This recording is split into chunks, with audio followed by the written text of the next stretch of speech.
আজকে আমরা ম্যাচ টুলের ব্যবহার দেখব। আমি একটু টুলবারে যাই, টুলবারে গিয়ে ম্যাচ টুলের ইন্টারফেসটা একটু দেখি। এইটা হচ্ছে ম্যাচ টুল, ঠিক আছে। এই টুলটার ইন্টারফেসটা যদি আমরা একটু ভালোভাবে দেখি, এখানে জালিকা জালিকা আছে, ঠিক আছে। এই ম্যাচ টুল দিয়েই আমরা একটা ডিম ডিজাইন করতে পারবো বা একটা প্রোডাক্ট ডিজাইন করতে পারবেন, ঠিক আছে। দেখেন একটা ডিমে কিন্তু বিভিন্ন ধরনের কালার আছে, এইখানে একটা কালার আছে, এইখানে একটা কালার আছে, ঠিক আছে, এখানে একটা কালার আছে। এইটা আমরা কিন্তু গ্রেডিয়েন্ট টুল দিয়ে করতে পারবো না, এটা আমরা করবো মেশ টুল দিয়ে, ঠিক আছে। তো ডিম্বাকৃতির একটা শেপ আমি ক্রিয়েট করে নিই। আমি এখান থেকে ইলিশ টুল দিয়ে একটা রাউন্ড শেপ ক্রিয়েট করে নিব। আমি এখানে একটা রাউন্ড শেপ ক্রিয়েট করে নিলাম। এখন কি করব, ডিরেকশন টুল দিয়ে নিচটা একটু চ্যাপ্টা করে নিব, একটু চ্যাপ্টা করে নিলাম, ঠিক আছে। চাইলে এইটা আরেকটু আমি চিকন করে নিতে পারি, নিলাম চিকন করে, ঠিক আছে। তো এখন কি করতে হবে, আমার এখানে একটা সলিড কালার ব্যবহার করতে হবে ডিমের। এই যে সলিড কালারটা, এইটা আমরা চাইলে কি আইড্রপার টুল দিয়ে ব্যবহার করতে পারি। এটা আমি সিলেক্ট করছি, দেখেন এটা কি আছে, সিলেক্ট অবস্থায় আছে।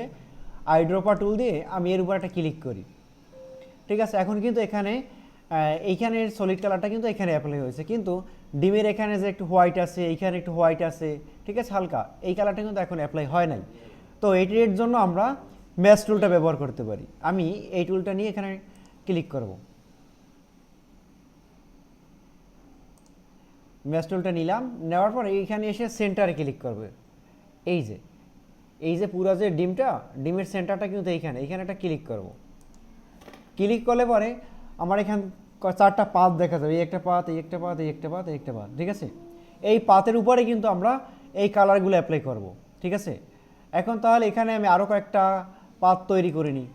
আপনি যখন 2-3টা কাজ এভাবে করবেন, তখনই আপনার একটা আইডিয়া হবে বা আপনার একটা এক্সপিরিয়েন্স হবে। হ্যাঁ, আমি এখানে ক্লিক করলে, পাতের উপর ক্লিক করলেই আপনার এখানে পাতগুলো অ্যাড হবে, ঠিক আছে। দেখেন প্লাস সাইন আসছে এখানে, ঠিক আছে। পাতের উপর আমি যদি এখানে ক্লিক করি, এখানেও কি প্লাস আসবে। তো এখানে একটা ক্লিক করি, দেখেন এখানে আমার কি হয়েছে, একটা পাত ক্রিয়েট হয়েছে। আমি সাধারণত পাতের উপরে ক্লিক করব, এই যে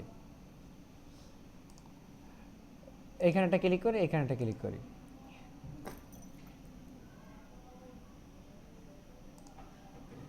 ঠিক আছে। এখন আমি চাইলে কি, এই যে পয়েন্টগুলো আছে, এই একটা পয়েন্ট কিন্তু দেখেন, এই একটা অ্যাঙ্কর পয়েন্ট, এই একটা অ্যাঙ্কর পয়েন্ট, এখানে একটার উপর থেকে আর একটা যখনই গেছে পাত, কিন্তু তখন কিন্তু কি হয়েছে, একটা অ্যাঙ্কর পয়েন্ট হয়েছে, একটা অ্যাঙ্কর পয়েন্ট, ঠিক আছে। এই একটা অ্যাঙ্কর পয়েন্ট, এই একটা অ্যাঙ্কর পয়েন্ট, বুঝতে পারছি। তো এই অ্যাঙ্কর পয়েন্টের উপরে কিন্তু আপনার কালার অ্যাপ্লাই করতে হবে। কীভাবে করব, আমি ডিরেক্ট সিলেকশন টুল দিয়ে, সিলেকশন টুলের পাশে কিন্তু আছে ডিরেক্ট সিলেকশন টুল, এই যে, ঠিক আছে। আমি এখান থেকে এই টুলটা নিলাম, নিয়ে এইখানে কালারটা আমি অ্যাপ্লাই করব। কিভাবে করব, চাইলে কি এভাবে আমি সিলেক্ট করে নিতে পারি। এই যে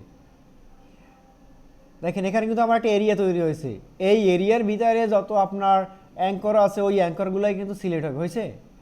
এখন যদি আমি আইড্রপার টুল দিয়ে এখানে ক্লিক করি, তাহলে দেখবেন এই কালারটাই কিন্তু এখানে অ্যাপ্লাই হয়েছে, বুঝতে পারছি। এখানে কালারটাই অ্যাপ্লাই হয়েছে। এখন চাইলে কি আমি এইখানে ওই কালারটা অ্যাপ্লাই করবো। কীভাবে, ডিরেকশন টুল নেই, নিলাম, শিফট চাপলে কী হবে, আপনি অ্যাড করতে পারবেন।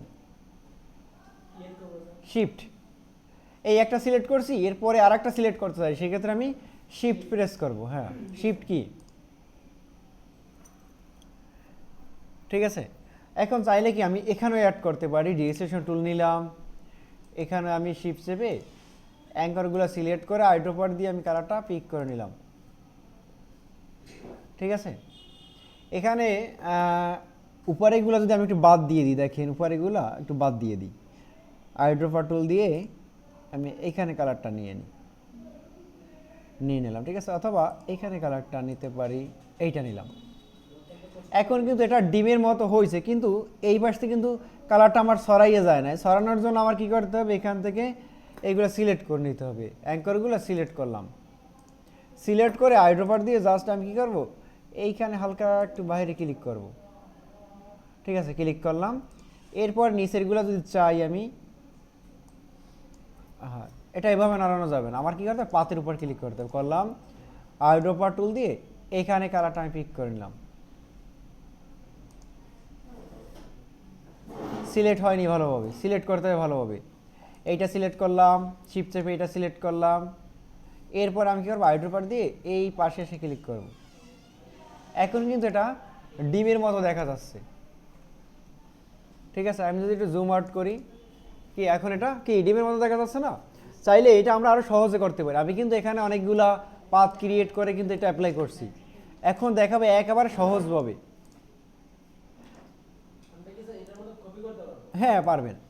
আমি এখানে একটা রাউন্ড শেপ নিলাম, ডিরেকশন টুল দিয়ে আমি নিচের পয়েন্টটা সিলেক্ট করে একটু উপরে নিয়ে নিই, এবং এইটা কী করবো আর একটু উপরে নেব, তাহলে এটা ডিমের মতো হবে, ঠিক আছে। এখন এটা সিলেক্ট করি, সিলেক্ট করে আইড্রপার দিয়ে যে কোনো একটা কালার দিই, গাঢ় কালারটাই দিচ্ছি, ঠিক আছে। এরপর আমি ম্যাচ টুল নিব, নিয়ে সেন্টারে একটা ক্লিক করলাম, এরপর এইখানে একটা ক্লিক করব, এইখানে একটা ক্লিক করব, এরপর এইখানে একটা ক্লিক করব, এইখানে ক্লিক শেষ। এখন আমি এখানে শুধু দুইটা পয়েন্টে কালার অ্যাড করতে পারি, এইটার উপর পারি এবং এইটার উপর পারি। দুইটা সিলেক্ট করলাম, এরপর আইড্রপার দিয়ে আমি এখান থেকে কালারটা পিক করে নিব।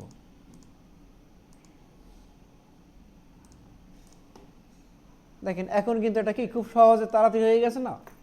তো আপনি কি করবেন, শুধু অ্যাঙ্করগুলা সিলেক্ট করবেন ডিরেকশন টুল দিয়ে, এরপর আইড্রপার দিয়ে কী করবেন, কালারটা পিক করে নেবেন, শেষ।